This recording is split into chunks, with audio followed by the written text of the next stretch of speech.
a sense of community when you're free. Rolling through the mountains, rolling through the valley, rolling through paradise with me. Hi, everyone. Welcome to the show. I was just thinking about we can meet people in such really interesting ways. Like my guest, I met her because she volunteered to be part of the Cupcake Festival. And that's how it all came about. And then I found out that after talking to her, I find out that, what was I going to say? Well, something, there was something, but I also know that you're a yoga instructor.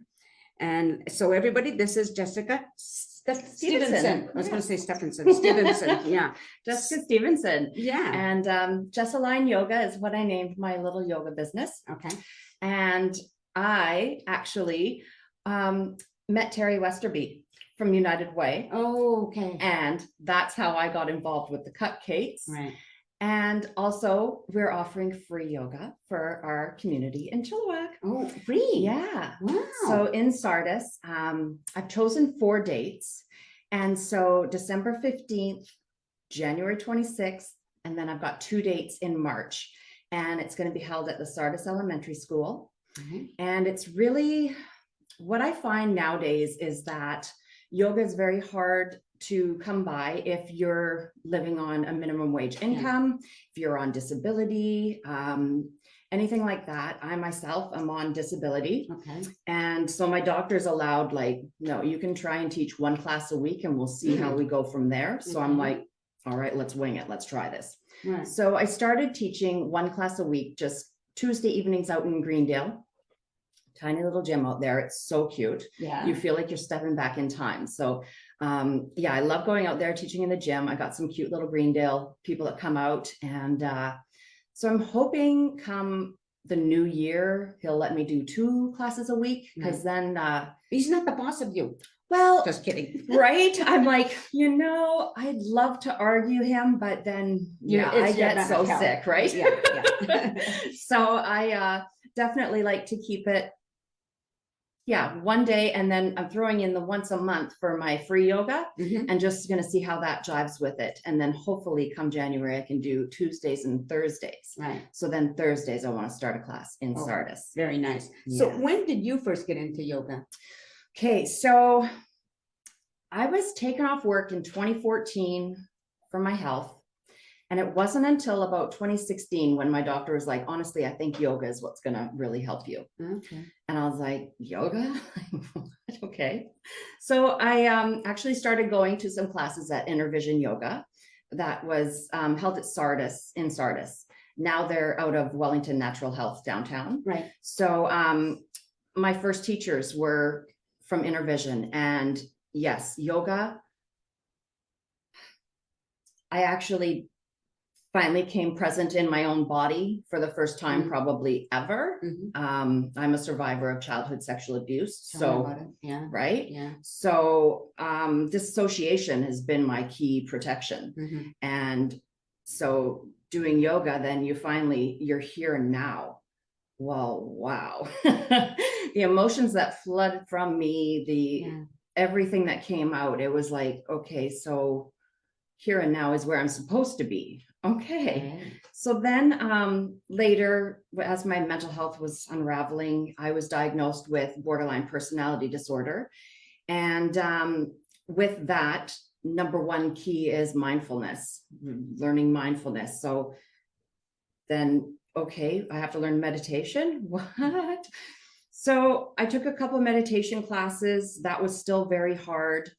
And then in 2020, during all this COVID stuff, I hadn't done yoga for a while. We were looking online options, and Colin, who used to live here, she's now in Costa Rica, Friction Yoga, she messaged me and was like, hey, I have an online yoga teacher training. Are you interested? And I'm like, no, but yeah.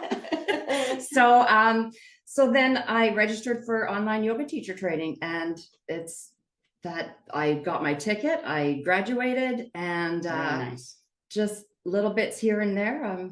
Slowly getting there. You mentioned Friction Yoga. What is Friction Yoga? Friction Yoga is Colin's company. That's her yoga company, and she teaches out of Costa Rica. So she does online courses as well as retreats there. Right. So yeah, pretty wonderful. I'm not into traveling to Costa Rica anytime soon. So online was definitely a key choice. Very good. I tried yoga years ago, and I would just end up with such a headache.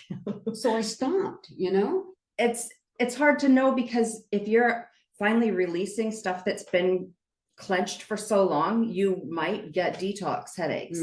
It's like when I go to a massage, I usually get a detox headache because all the toxins have been spread and moved. So I always Epsom salt bath is a good one, because it's going to release everything too. Right. Yeah.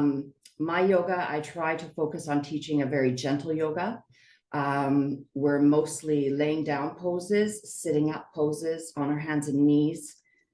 Once a class, we get up to do one balancing pose, because as we get older, the more important it is for us to know how to balance and have good balance. Yeah. So I try to focus on having at least one balance pose per class, and then we come back down to wind down and get through. And very good. It's really awesome. Yeah.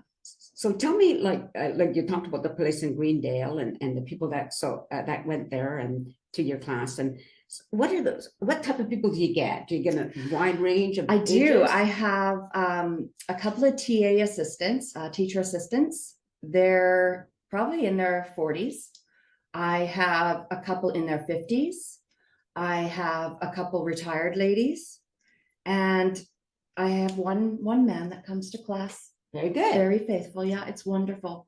So it's a good array. And they all really enjoy the calm down, their time, their space for that hour a week. Yeah. I think you will understand this when I say like finding a calm time for some of us is very, very difficult. Like I did that.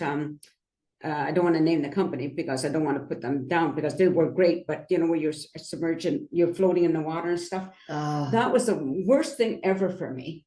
I really disliked that. So I did one of the floats at first to get over the claustrophobic feeling. So if I hadn't practiced my yoga and meditation and stuff, I would never have been able to lay in there. For me, it was the water. Oh, like I couldn't keep my head. I had to keep my head up because I can't stand the noise of water anywhere near my ears. Yeah. Which is weird. So I had plugs and I had a little thing that held my head. Well, they had stuff like which we didn't, like when I went in, the person, I don't know, I think we went into the two different, I was with a friend, and so she went into one section, I went into another, and I think we went in before we got all the information that we needed, right? So I didn't know about the earplugs, I didn't know about the music. Oh goodness, water in the ears would not be good. No, and the music was annoying me, and it's just all this stuff, and it's like, this is not fun. And then you're in there for an hour and a half. Yeah, but at the same time, my friend, totally different experience. Yeah. Really loved it. I think I fell asleep. Did you? I think I fell asleep because I was like, I don't know how I made it through an hour and a half in there. I'm like, how? Well, I'm moving around and I kept, when I get near a wall, I push my hand or my foot, and I just wouldn't just stay still. It's like, I can't wait to get out of here. No. That's what I was thinking. But at the same time, I'm glad I tried it out. Yeah. I'm willing to try things to see what happens. Definitely. Right. So I'd be willing to try yoga again. Massage is hard. I don't like people touching me.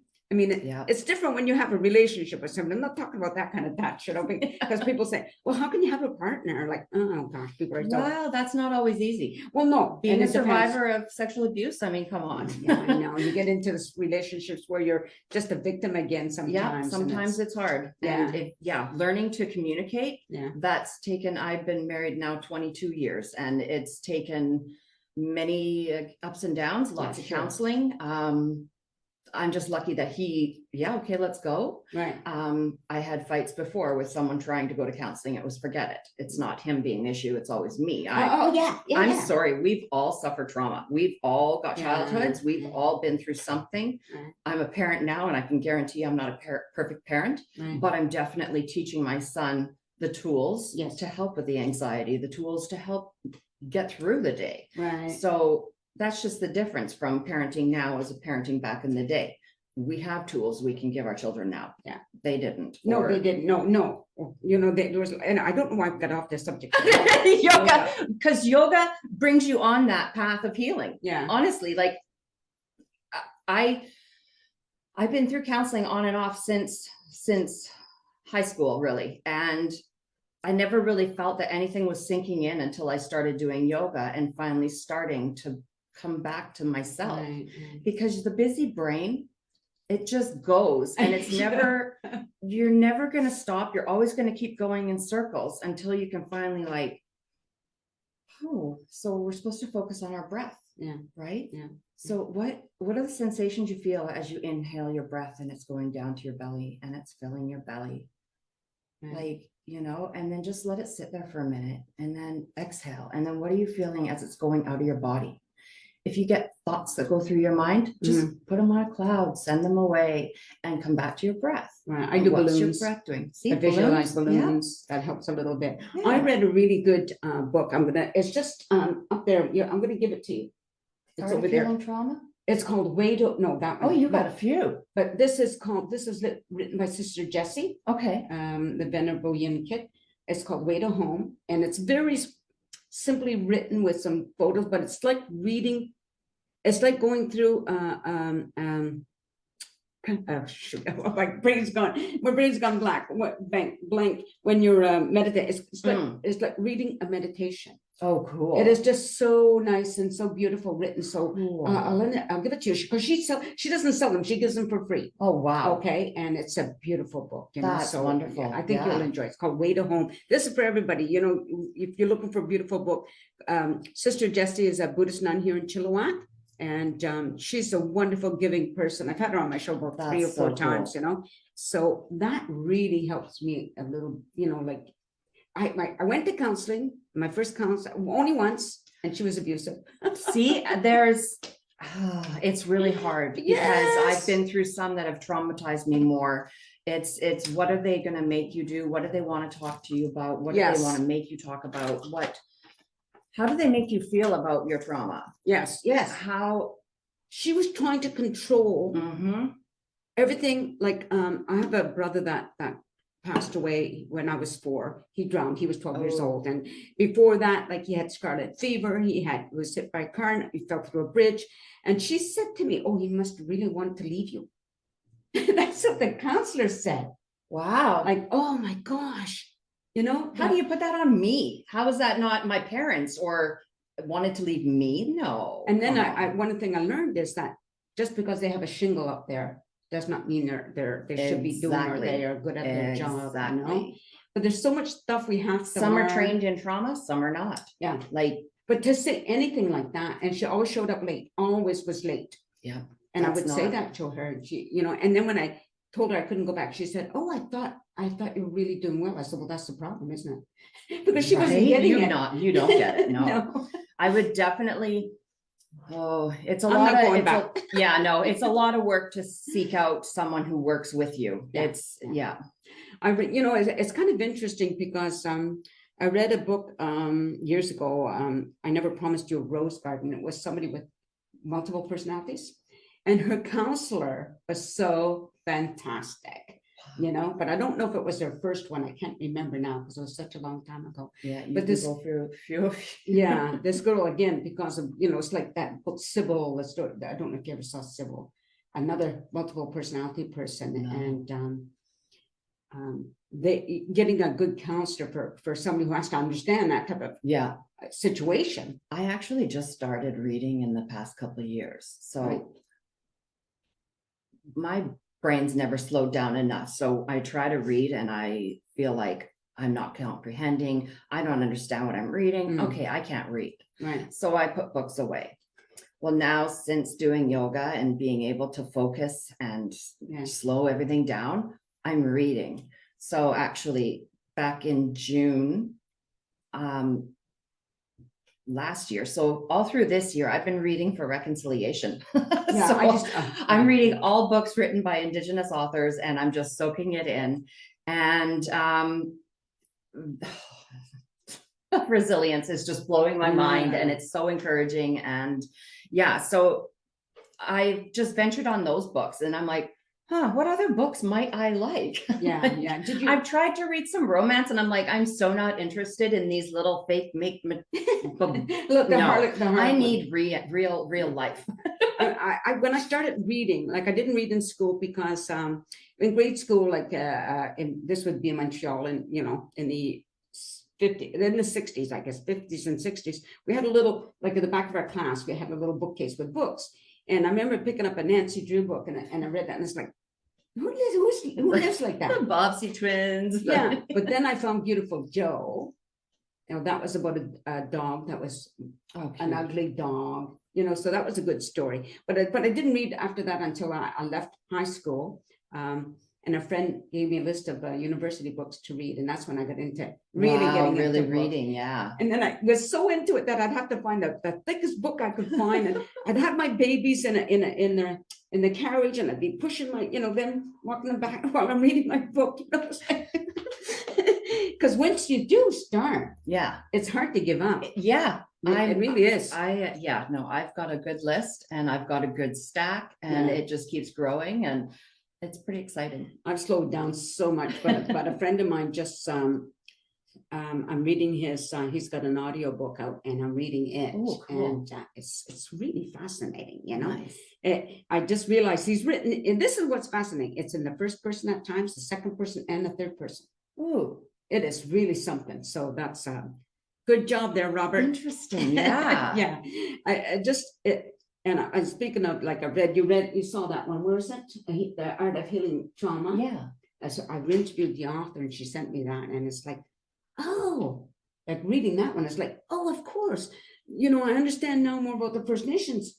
That trauma goes passing on from generation to generation, right? Yeah. Because if we've experienced it I would say in smaller ways, in a sense. Yeah. Because their abuse was sanctioned by the church, and the government, and ours was family or whatever it is, right, within the family, and it's but it's the same feeling and reaction. Yeah, I think, right. So it's the same sort of it's the trauma that passes through the body. So in yoga, we learn you hold trauma in your body. So I find a lot of mine's in my hips. And so the hips cause me the most pain, the most trouble, my sides, the IT band, that's like my biggest nemesis, like biggest enemy. What's that? The IT band is the one that kind of runs from like here all the way down. Okay. So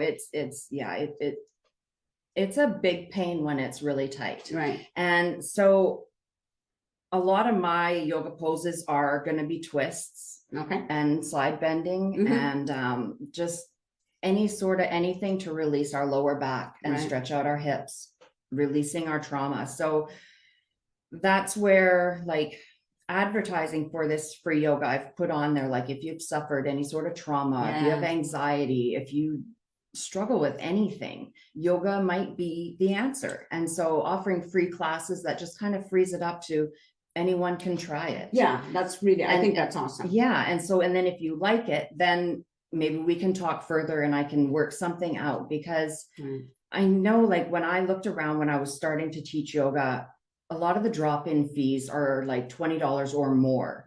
So I've kept mine at $15 drop-in. I am just renting out a high school gym. So it's not some fancy yoga studio. Yeah. But does that matter? I think I carry wonderful energy. Yeah. And I think it's how I hold the room. She does have great energy. I think it's how we as a teacher carry ourselves and bring it out to everybody, right? Right. I don't think it matters where you are. I agree with that. 100%. And my ladies keep coming back to Greendale, so it can't be horrible. Right. Yeah. Well, obviously not, Yeah. I was just thinking about, like, if businesses like that type of whatever offered auditing, you go and audit. Yeah. And you don't for auditing, it's a free thing, right? Yes, And just see, but like first you're just going to sit there. Yeah. And then if you want to try it the next time, but then that's it. Then now you have to start paying. Exactly. Right. Yeah. And I think that's would be a really good way of bringing people in. Yeah. Getting more clients. Most yoga teachers will offer first class free. That's so nice. That you can try it out. Yeah. In Chilliwack, I know we have so many yoga teachers, and every teacher offers a different something. That's good though. Mine's definitely a low and slow, gentle class. There are gentle classes, there are yin classes, there are so many other classes, but I feel like mine is just a little bit different than what everyone else is offering. And right. I think I spoke to somebody who did classes on water. Oh yes, stand-up yoga. Yeah, yeah. On a paddleboard. Yeah. I haven't done it yet, but I bought my first. I got my first paddleboard this year for my birthday, and so I made it out onto Cultus a few times. But standing up once, I was like, maybe not. I don't know how people do this. I feel I have good balance, but on water, it's totally different. Right. Totally different. Yeah. And the fear of, I've always had a fear of water. I've always had a fear of drowning. Yeah. So when you're out there and you look down, you can't know what's below you. It's like, what if I fall? Well, then that whole fear takes over. Yeah. So it's a lot of focusing on that paddleboard. So I'm like, yeah, I'll sit and paddle for a while. Yeah, I had that same guy. My brother that died when he drowned, and so I think that's a family thing. Although some of them, I used to be when I was a child, I was fine. Yeah, none of us learned to swim really. We went through swimming lessons, and I think I went through a few years never letting go of the lifeguard or getting into the pool. Right. If I was in the pool, I was hanging onto the lifeguard. But when I was young, my dad kind of just threw us off a boat, kind of like figure it out, swim, right? Yeah. So how many times did I almost drown before I finally was, okay, here's some swimming lessons for you. Well, I don't even want to learn how to swim. I don't want to have anything to do with water. So I'm grateful I did finally start. Because yes, we went through all of our swimming lessons. We know how to swim, and like, thank goodness. We don't. Yeah, I don't know if anybody. It doesn't take the fear of water away, though. No, I know how to swim, but that doesn't mean I'm not afraid of what's under there. Lake. I have to see the bottom. If I'm in a pool, I'm fine. Yeah. Years ago, my brother was in the army, and he was stationed in Valcartier, Quebec, and we would go there, living on the army base. And they had a beautiful swimming pool, and we would, we'd go visit as a family. And I didn't swim, but I go up, sneak up to the deep end and dive in, and then swim to the side. But my uncle was a lifeguard, was always kicking me, go down to the shallow end, go to your end. But then something happened over the years, and like I said, I can't stand the noise. I can't put my head underwater now for that type of thing. That's a pressure too, right? Yeah, but so there's noise. There's a noise, and I don't know how to describe that noise. It's like there's sometimes scraping. It was stupid because in my other life, we had a vacation home in Florida with the pool attached to the house, Yeah. I mean, I always went in the water, but never underneath the water. It's like, oh my God, all these under, crazy, amazing and earplugs things aren't very comfortable either. No. Well, another thing is because earplugs cancels out some of the other sounds. That's another control issue thing. Yeah. No, true. When you've been abused, there's so many things you're affected. You don't even aware, not even aware of it until you start. I don't know, sometimes later on, like one of the things I had an issue, I was being mean to some people. I put that on Facebook, right? And I realized exactly what it was. I didn't have control over what was happening. Yeah, I have control issues because when you're a child, you have no say, you have no over control. Anything. No, and so I recognize the fact that I have control issues, and then there's some other stuff going on because I'm still crabbing in and out. I'm trying to deal with the fact that I'm being crabby sometimes, but that's the thing, right? That's how we start learning how to get through, is learning what triggers us. Yeah, absolutely. Yeah. Trying to figure out a trigger. It's not easy. It's not easy at all, because I react to so many things. And with borderline personality disorder, it's just easy to just kind of switch out into that different, I'm not here. Yeah. So I'm just going to react. And then later on, I'm like, whoa, did I do that? Yeah, I know. Did I dream that? Did that really happen? Yeah. And then when I've lost my friends and found out, oh, I did do that. Okay, well. Yeah, now what? Sorry, I'm really sorry. Some people will be like, okay, I get it. I understand where you're coming from. But a lot of people are just like, meh. So I'm like, that's fine. That's fine. Yeah. I find my trauma people and we connect very well. Very good. Yes. Well, that's true. That's because there's that. You have that empathy, the understanding, the empathy. Yeah. You're triggering. Okay, fine. Just stop and let's breathe. Let's get through this together. Right. Yeah. Like, This is a great conversation, by the way.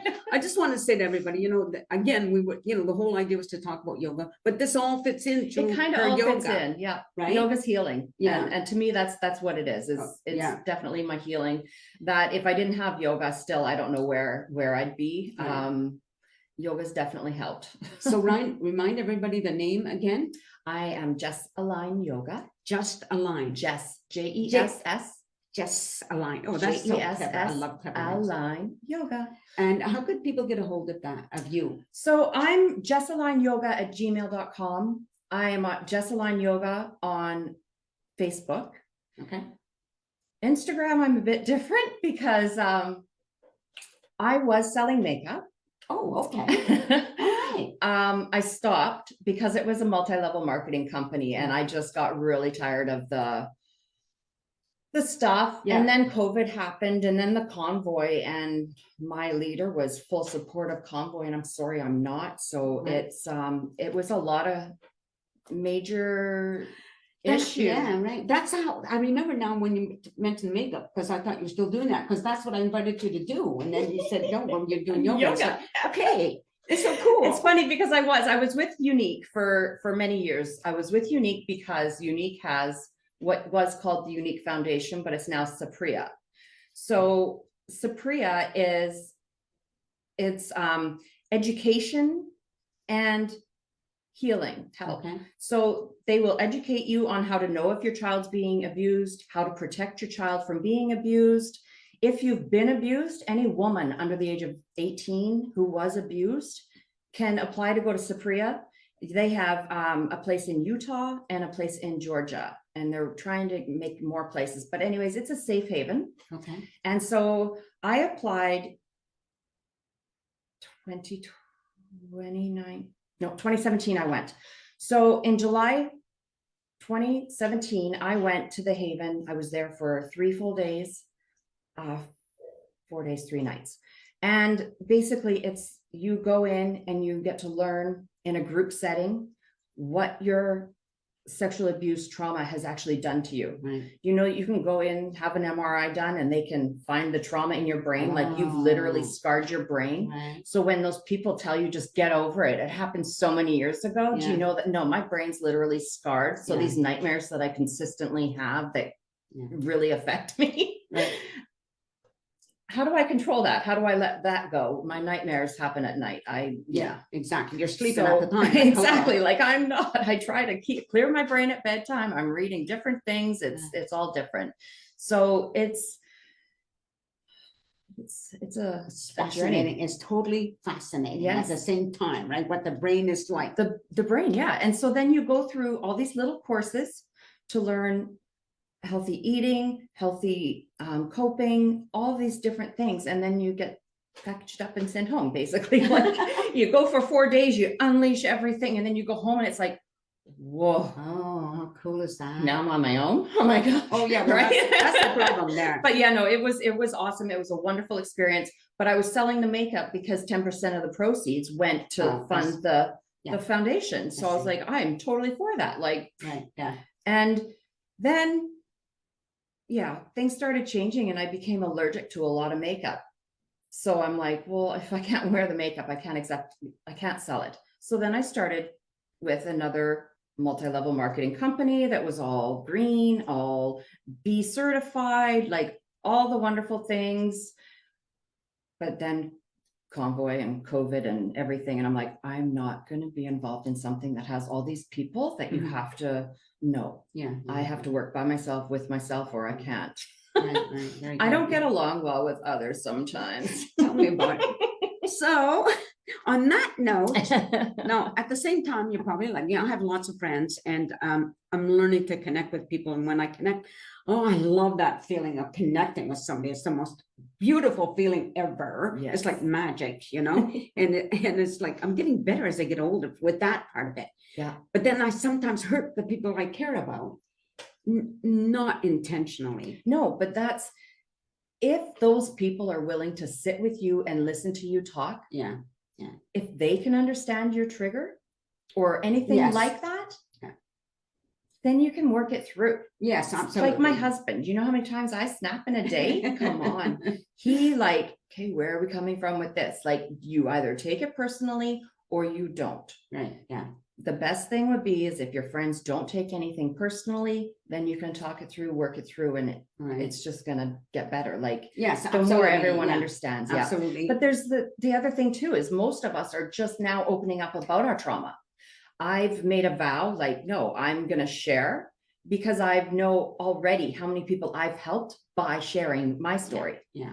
I've lost my family over it, but that's fine. That's fine. That's harsh too, though. At the same time, it is. I had siblings, but now it's kind of like meh. Fortunately, I have my siblings, so that's a really good thing. I have a different. I wish we could heal together and grow together, but some choose to support the perpetrator. I'm sorry, he abused me for 14 years. I refuse to support him. He doesn't deserve to know my son. And so many times I hear people say, well, I didn't want to tell because I didn't want to hurt the partner or the mother or whatever like that, Sometimes it was an uncle that did it, like whatever it was. And it's like, a lot of times it's stepbrothers too. Yeah. Step siblings, step parents. And then when people say, why don't children tell? Children know, they don't have to be told. This is your dad. He loves you. Oh, I'm sorry. Or again, some kind of a relative, or not even a relative. There's so many different, it could be anybody. Yeah. But kids know not to tell. They don't have to. They just know. No, we were foster parents too. So we had that threat. Oh my gosh. If you tell, you're going to be a foster kid. You want to go live with people, there was so many threats on don't tell nobody. We went to church, so he was good in the church, so of course he has the church helping him. And why can't you just forgive and forget? Well, that's what we were told, because he probably went to confession. So well, the church supports him, because that's exactly it. But tell your daughters to go to confession. Jeez, right. And watch what happens to them. Anyway, sorry, people, we can't help it, because it's like sometimes it's a conversation, and it can get heated. Yeah, exactly. So, but anyway, I just want to remind everybody that I've been talking with Jessica Stephenson, and her yoga company is Jessalignyoga. JESS Align Yoga. So, Jessalignyoga. Which is such a clever name. So I hope you enjoyed this interview, which, went off on all these different tangents, but they weren't really. No, they all came back to the same thing. Yeah. And thank you very much for watching this show. I hope you like and share and subscribe would be nice. Like that too. In the meantime, everybody, click the click the bell.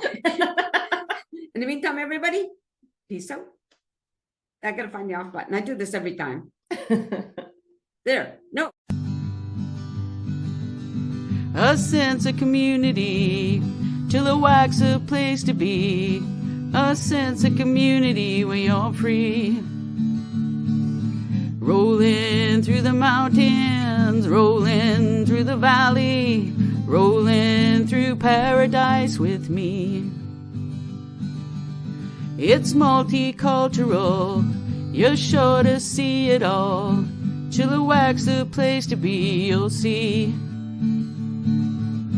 Come party in the park, go dancing after dark. Chilliwack's the place to be, you'll see.